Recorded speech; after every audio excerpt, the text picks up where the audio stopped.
अच्छा देखें, जो टीचर आपको आज से क्लासेस देंगे ना, ये नाम लिखें। देखें यहाँ पे नाम आपको नज़र आएगा, पारस। ये इनको ऑफ़र आर्डर मिला है और ये 17 का तीसरा इनको आर्डर मिला है, जैसे मैंने आपको पहले बताया था। तो इन्होंने शेयर किया है ये 17 का। आप देख सकते हैं कि इनको ये आर्डर मिला है और ये डेट भी आप देखें कि कौन सी लिखी हुई है, 14 जून लिखा हुआ है। तो ये इनको तीसरा आर्डर मिला। ये आपको तैयारी कराएंगी 17 ग्रेड अकाउंटेंट की, और इन्होंने 3 जॉब्स लिए हैं अल्हम्दुलिल्लाह।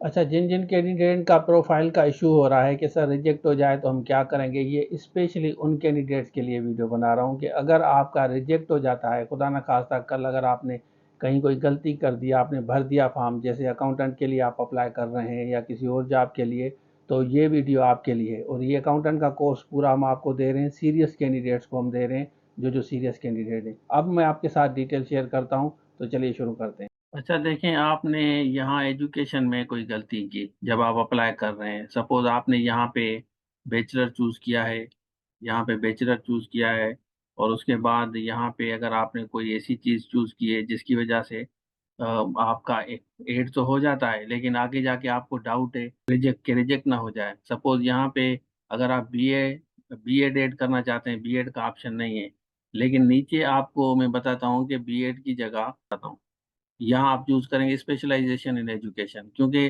बीएड का ऑप्शन नहीं आ रहा। आपने अप्लाई कर दिया और यहाँ पे आपने 2 ईयर चूज़ किया, या इसी तरह अगर आपने यहाँ पे एमबीए चूज़ किया है, मास्टर्स चूज़ किया है, उसके बाद यहाँ पे अकाउंटिंग और कॉमर्स चूज़ करके आपने अप्लाई किया है, लेकिन आपके पास फाइनेंस और कॉमर्स लिखा हुआ है डिग्री में, आपने अप्लाई कर दिया अकाउंटेंट में, लेकिन आगे जाके आपको डाउट होता है कि रिजेक्ट हो जाए, तो उसका मैं बताता हूँ क्या करना है। उसका मैं तरीक़ेकार आपको बताता हूँ। उस अब यहाँ पे आ जाएँ, ये सिंध पब्लिक सर्विस कमीशन के रूल्स बने हैं। यहाँ पेज नंबर 19 पे आप आ जाएँ, rejected applications, following are the parameter resulting in rejection of applications. अब इसमें किस-किस बेसिस पे एप्लीकेशन रिजेक्ट हो सकती है आपकी। एक, आप फिज़िकल डॉक्यूमेंट्स दें, और उसके अलावा कैंडिडेट लैक्स प्रेस्क्राइब्ड क्वालिफ़िकेशन आपकी ना हो, जैसे मैंने आपको बताया एक्सपीरियंस ना हो, आपका रिजेक्ट हो सकता है। कैंडिडेट अंडर एज है या ओवर एज है भी रिजेक्ट होगा।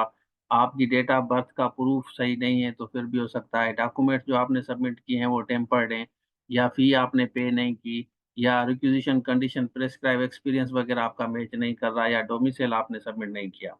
ये इन बेसिस पे आपका रिजेक्ट हो सकता है। उसके बाद नीचे आते हैं, मैं आपको समझाता हूँ। इसको आप देखें, ये रूल्स बने हुए हैं।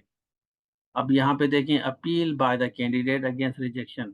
अ candidate whose application has been rejected may file an appeal along with requisite fee before the, 200 रुपए की इनका चालान होता है, हो सकता है अभी बढ़ गया हो। 10 दिन के अंदर अंदर रिजेक्शन अगर आपका हुआ है, आपका रिजेक्टेड हुआ है, लेटर आपके पास आया है, तो आप अपील फाइल करेंगे।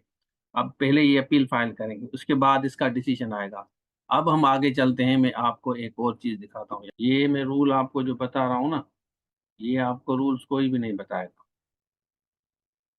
यहाँ पे, यहाँ देखें, पढ़ें आप, rights, right of representation and appeal. अब आपका रिजेक्ट हो गया, उसके बाद जब आपने सारे डॉक्यूमेंट जमा किए, उसके बाद रिजेक्ट हो जाता है, तो पेज नंबर 73 पे आप आ जाएँ। A candidate aggrieved by any decision जो दिया गया है कमीशन की तरफ से, or nominated member under the proceeding regulation. फिर 15 दिन के अंदर-अंदर आप कम्युनिकेट करेंगे उस डिसीजन के बारे में, रिप्रेजेंटेशन डालेंगे, आपकी एड्रेस करेंगे, चेयरमैन को सबमिट करेंगे, सेक्रेटरी को, कमीशन में, और डॉक्यूमेंट दूसरी जो एविडेंस होगी वो ऐड करने के बाद, ठीक है ना, जो आपने क्लेम किया है। फिर उसके बाद क्या होगा, secretary upon receipt of representation shall forthwith seek nomination of member, एक नॉमिनेट होगा, चेयरमैन करेगा। वो जो मेंबर होगा, जो नॉमिनेट होगा, विदिन 15 डेज़ जो आपको सुनेगा, personally here the aggrieved candidate, आपको सुना जाएगा और इवैल्यूएट किए जाएँगे एविडेंस, जो डॉक्यूमेंट्स आप पेश करेंगे कि भाई मेरे डॉक्यूमेंट्स बिल्कुल सही है। जैसे अकाउंटेंट में जैसे आप अप्लाई कर रहे हैं, और उसमें आप अपना सब्जेक्ट बताएँगे कि ये देखिए मैंने पढ़ा हुआ है। एविडेंस आप देंगे, ठीक है ना? कंसर्न ब्रांच से फिर वो सारे डॉक्यूमेंट्स जो है लिए जाएँगे। ज़ाहिर है ब्रांच भी आपको चेक करेगी सारे डॉक्यूमेंट्स। उसके बाद आपके सामने डिसीजन जो है ना दिया जाएगा, अनाउंस, कमीशन, फिर उसके कह रहे हैं the commission announce his her decision through speaking order, आप आपको सुनाया जाएगा। There in the respect of version of parties weighing them against the relevant documents, law के हिसाब से वो डिसीजन आपके सामने सुनाया जाएगा। उसके बाद भी any party aggrieved by the decision of member, अगर आप समझते हैं कि इसने डिसीजन सही नहीं दिया, विद इन 10 डेज आप फिर जो है ना आप उनके खिलाफ अपील फाइल करेंगे। Announcement of such decision prefer appeal chairman को आप देंगे 10 डेज के। देखें यहाँ पे, फिर चेयरमैन जो है उसी रिसीट पे उसी अपील की रिसीट पे नॉमिनेट करेंगे, कॉन्स्टिट्यूट करेंगे कमेटी कंप्राइजिंग, फिर 2 मेंबर जो है ना आपको सुनेंगे, 2 मेंबर की कमेटी बनेगी। ठीक है ना, तो मेंबर उसमें से जो जिस मेंबर ने डिसीजन दिया है आपके खिलाफ वो उसमें नहीं होगा। यहाँ पे देखें, shall not be the member of the appellant committee. उसके बाद देखें, the appellate committee shall after giving opportunity, आपको दी जाएगी, आपको सुना जाएगा, दोनों मेंबर आपको सुनेंगे। उसके बाद जो है ना उसको डिस्पोज ऑफ किया जाएगा अपील को, और आर्डर जो है ना आपके through speaking order with in 10 days में वो आपको सुनाया जाएगा पर्सनली। यहाँ पे हियर द पार्टीज पर्सनली, वो डिसीजन फिर फाइनल होगा। तो ये आपको अपॉर्चुनिटीज दी जाएंगी। ये देखें, ये रूल्स बने हुए हैं, ये रूल्स के हिसाब से मैं सारी चीजें आपको बता रहा हूँ। ये इस तरह नहीं है कि मैं अपनी तरफ से आपको, ये इनके रूल्स कमीशन के बने हुए हैं ये सारे रूल्स। ये कानूनी तरीके से मैं चीजें आपको बता रहा हूँ कि आप जाके वहाँ अपील फाइल करेंगे। इस तरह नहीं है कि आपने यहाँ पे ये चीज सर लिखी मैंने, फिर रिजेक्ट हो जाए तो मैं क्या करूंगा। तो भाई आपके पास आपको 3-4 अपॉर्चुनिटी दी जाएंगी। मेरे ख्याल में आपको बात अब क्लियर हो गई। अब आप अप्लाई करें अकाउंटिंग में, अकाउंटेंट के लिए अप्लाई करें, यहाँ मास्टर्स वगैरह लिखें। उसके बाद जैसे मैंने बताया कि अगर आपका सब्जेक्ट है इसमें से, अगर आप समझते हैं कि आपका कोई ना कोई अकाउंटिंग और अकाउंटिंग फाइनेंस या आपका कॉमर्स सब्जेक्ट है, आपने पढ़ा है, आप अप्लाई करें, इंशाल्लाह आपका हो जाएगा। यहाँ पे आप कॉमर्स चूज करें, अगर आपके पास कोई भी एक ही सब्जेक्ट आपका है ना तो आपका हो जाएगा। अच्छा, आपने देख लिया, तो ये सारी डिटेल आपके सामने मैंने रखी है। आराम से अप्लाई करें, कोई परेशान होने की ज़रूरत नहीं है। देखें, मैंने खुद लॉ किया हुआ है और एक एक चीज़, एक एक रूल पढ़ता हूँ, उसके बाद जाके आप लोगों के साथ में शेयर करता हूँ। I myself have done LLB, ठीक है ना, मेरी खुद LLB मैंने की हुई है। और काफ़ी चीज़ें जो भी मैं करता हूँ प्रैक्टिकली आप लोगों के साथ, I am not feeling proud of my self कि मुझे सारा कुछ आता है, लेकिन क्योंकि रूल्स में पढ़ता हूँ, जो रूल्स पढ़ेगा उनको ये सारी चीज़ें आएंगी।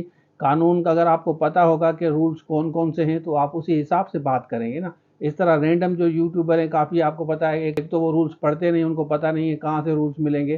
तो सिंध पब्लिक के रूल्स बने हुए हैं, आपकी रिप्रेजेंटेशन होगी, आपका रिजेक्ट होता है तो एक दफ़ा आप अपील करेंगे, उसके बाद दूसरी दफ़ा अपील करेंगे, तीसरी दफ़ा अपील करेंगे। तो अकाउंटेंट के लिए मैंने आपको ये कहा है कि 3 में से कोई ना कोई अगर आपका एक सब्जेक्ट है, फेडरल का रूल भी आपको मैंने पहले बताया था, तो उसी हिसाब से हम चलेंगे। और इनके भी रूल्स बने हुए हैं, रिप्रेजेंटेशन होगी।